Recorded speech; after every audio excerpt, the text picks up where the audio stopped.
Bonjour, donc moi c'est Séverine. Ça fait maintenant 3 ans et demi que je ne travaille plus suite à un burn-out. Après 2 ans, j'ai intégré un centre, la Charnière, où là on travaille vraiment le rétablissement. Pour moi, j'étais bien consciente que ça allait prendre des années, enfin des années. C'est vrai aussi que je m'étais dit, je me donne 6 mois à la Charnière pour ne penser qu'à moi, qu'à mon rétablissement et ne pas penser à ma réinsertion professionnelle. J'avais vraiment besoin de me reconstruire parce que c'est vrai qu'on est complètement perdu, quoi. Et le moindre échec, on peut retomber très bas. Et c'est ça qui est très important en étant bien entouré du groupe et des professionnels. C'est quand on vit une rechute, ça fait partie du parcours du rétablissement. Mon médecin, mon psychologue, mon référent de la Charnière travaillent en collaboration. On s'est déjà tous rencontrés, tous les 4, pour aller vers la même direction, quoi, avec chacun leur rôle. Je les appelle mes 3 mousquetaires. C'est vrai que le centre aussi, ça permet de retrouver un rythme, hein. On travaille aussi beaucoup sur nos forces, nos faiblesses, mais c'est ça, on retrouve tout ce qu'on avait perdu dans notre tête, quoi, hein. Nos compétences, nos forces. À la Charnière aussi, on a une père aidante, et je trouve que son rôle est intéressant dans les discussions parce c'est vrai, on a l'impression que elle nous comprend, quoi. On n'a pas besoin de développer, elle nous comprend dans nos émotions, dans ce qu'on peut penser. Elle m'a permis en fait d'identifier les signaux d'alarme avant une probable rechute, quoi. La charnière, on peut dire, entre l'équipe professionnelle et les bénéficiaires. Et quand elle est en module, je trouve qu'elle a un rôle de vraiment collaboratrice avec le professionnel qui donne le module, quoi. On a l'avis du professionnel, mais on a aussi le témoignage de Charline. Elle travaille beaucoup sur son témoignage, son vécu. Charline est une personne super ouverte, souriante, très communicative, et donc ça fait du bien, quoi. J'ai tout de suite accroché avec elle, et puis après c'est ça, on papote aussi c'est pas ma copine non plus, mais entre filles, quoi, je veux dire, on se partage nos petits événements du quotidien et compagnie, quoi. Après, j'ai pas forcément besoin d'elle à l'extérieur, quoi, voilà. Et c'est très bien comme ça, je pense. Une autre chose que je retiendrai aussi toujours, c'est de la part de Charline, c'est repenser parfois à vous, dans quel état vous étiez il y a un an. Vous retrouvez de la fierté, et, oui. Pour moi, les pères aidants, c'est surtout ça. C'est un modèle, c'est un exemple. Parce que Charline, elle revient de loin quand même, hein. Voilà, elle a un sacré parcours. Et quand on voit ce qu'elle fait maintenant et elle reprend une formation et qu'elle fait plein de choses à l'extérieur, voilà, ça nous donne de l'espoir, quoi. Et ça, c'est vraiment important de la part des pères aidants. Et c'est vraiment, oui, c'est ça. C'est un exemple, quoi. Oui, tout est possible. C'est vraiment ça. Gardons espoir et faisons-nous confiance et faisons confiance aux autres.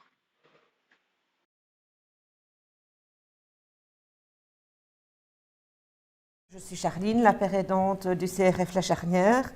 Il faut savoir que je suis usagère en santé mentale depuis 2002, que j'ai été au CRF La Charnière comme bénéficiaire et j'y ai connu la père aidance lors de mon séjour là-bas. Je me suis renseignée, j'ai postulé, j'ai fait la formation en 2017 et j'avais choisi comme thème de TFE l'apport d'un père aidant au sein d'un CRF en général. Et donc, j'ai, pour réaliser mon travail, interviewé la directrice de l'époque et le docteur Delatte pour mon travail. Et à la fin de cette interview, la directrice me dit peut-être qu'un jour tu travailleras avec nous. Alors je la regarde un peu avec des yeux comme ça, parce qu'on dit toujours qu'un père aidant qui est passé par la structure, c'est pas bien qu'il soit père aidant là, mais voilà, donc j'ai rebondi et j'ai proposé est-ce que je pourrais faire un stage pendant la fin de ma formation. Et donc le stage a commencé et dans mes heures de stage, je devais participer à la réunion d'équipe et manger 2 temps de midi par semaine avec mes collègues pour m'habituer. La première réunion, je ne suis pas venue. Je ne suis pas venue, j'étais angoissée, voilà. Et puis la deuxième réunion, je suis venue j'ai rien dit. La troisième réunion, je suis venue, j'ai voulu dire quelque chose, mais on m'a piqué la parole avant. Et puis après, ça s'est fait comme ça. Et donc, j'ai réussi la formation. Et puis, on m'a proposé un job de pérédante bénévole. Alors, c'est un choix aussi de faire du bénévolat parce que ça me laisse un peu plus de souplesse parce qu'il faut encore parfois que je travaille un peu ma régularité. Et donc, le fait d'être bénévole, je suis moins... je me mets moins la pression si j'ai une absence. Je ne vais pas me flageller. Enfin, voilà. Et donc, je reprends mes petites notes parce que... Et donc, et alors j'ai été vraiment super accueillie par l'équipe qui m'a vraiment prise comme une collègue et pas comme une bénéficiaire. C'est-à-dire que les team building, je les ai faites avec eux. Les repas d'équipe avec eux aussi. Il y a récemment une collègue qui s'est mariée, j'ai été invitée à son mariage. Donc je suis vraiment accueillie comme leur collègue, la professionnelle, et pas comme l'ancienne bénéficiaire. Voilà. Les formations. Ah oui, les formations, on a eu des intervisions extérieures où j'étais présente. Il y a certaines aussi intervisions qui allaient être un peu plus délicates et plus douloureuses. Donc, on a préféré que je n'y participe pas. Voilà, on travaille vraiment beaucoup en commun. Alors, comme Séverine le disait, je co-animais des modules avec la personne qui apportait son expérience théorique et puis moi, je rabibochais sur mon parcours, donc ça parlait souvent bien.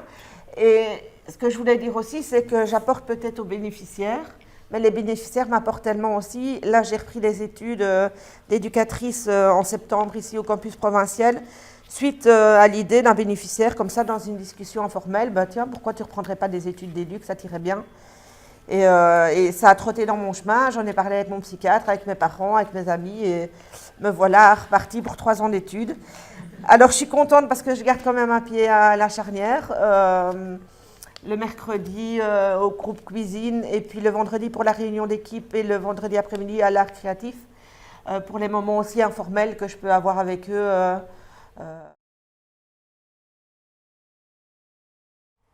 En tout cas, Voilà.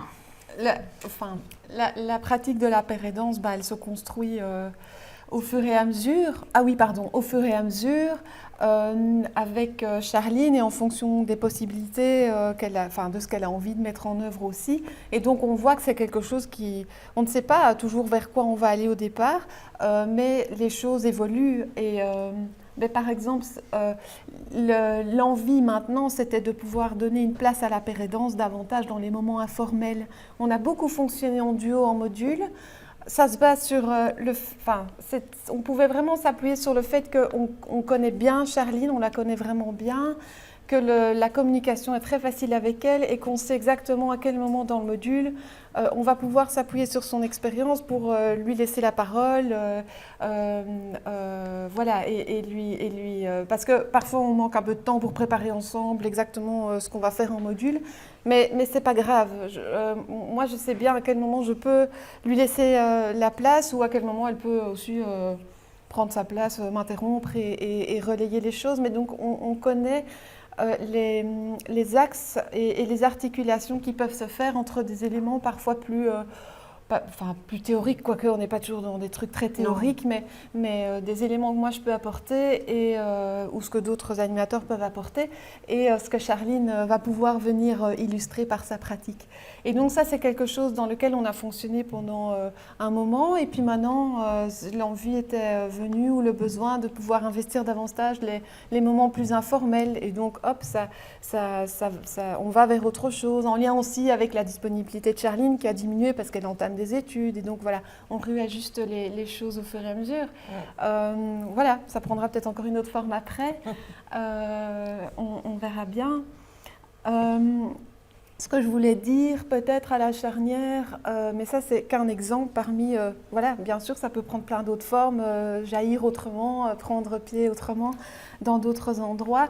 Moi ce que j'ai senti en tant que travailleur très très fort depuis le début, c'est qu'il y avait des valeurs très très fortes de la part de la direction, des deux personnes qui incarnaient la direction à la charnière, et que ces valeurs-là, ils les ont vraiment transmises dès les tout premiers moments. Avant même d'être engagés, je me souviens du tout premier moment en équipe où on nous a rassemblés pour un premier moment pour se connaître, parce que le projet démarrait. Et lors de ce premier moment-là, une des toutes premières choses qu'on a faites, c'est de regarder une vidéo de Luc Vigneault, qui est père aidant au Canada. Et c'était l'entrée en matière pour nous rassembler, presque avant même de faire un tour de table de qui est qui. Et donc voilà, dès le départ, c'était quelque chose qui a été insufflé avec des valeurs très fortes. Peut-être que les engagements de l'équipe aussi, j'imagine bien, ont été aussi orientés en fonction de ce qu'eux pouvaient sentir, de personnes qui allaient pouvoir se mettre dans ce type de projet-là et de valeurs-là.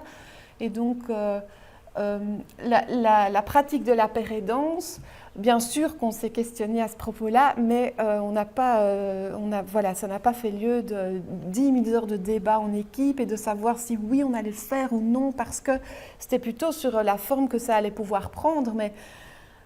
Mais voilà, on était plutôt dans l'optique de se dire, ben oui, évidemment, on est preneur et on va se lancer, on va essayer. De toute façon, on sait qu'avec Charline, on va pouvoir essayer, revenir en arrière, se réajuster, vu que la communication, elle est là. Donc, on va pouvoir de toute façon élaborer ensemble. Et on n'a pas prévu à l'avance tout ce qui allait se passer ou tout ce qui se passerait ou même il y a certaines questions que j'entends parfois qui sont hyper pertinentes, qui se posent dans les réunions sur la pérédance. Moi, je ne me souviens pas qu'on les ait abordées à la charnière. C'était un peu cette idée, on expérimente. C'est un peu le message qu'on fait passer auprès des bénéficiaires aussi tout le temps. Allez essayer, allez tenter. Voilà, nous... on expérimente et puis voilà, les choses se mettent au fur et à mesure. Il y avait une des questions qui avait été soulevée, c'était sur laquelle nous, on ne s'est pas penché. C'était, tiens, si Charline rechute un jour et qu'elle a de nouveau besoin du CRF, vous faites quoi à la charnière? J'en sais rien, la situation ne s'est pas présentée. Et on verra bien, il y a suffisamment de ressources dans le réseau et autour de nous que pour pouvoir ne pas s'empêcher de vivre cette expérience-là avec elle. Voilà, soyons confiants.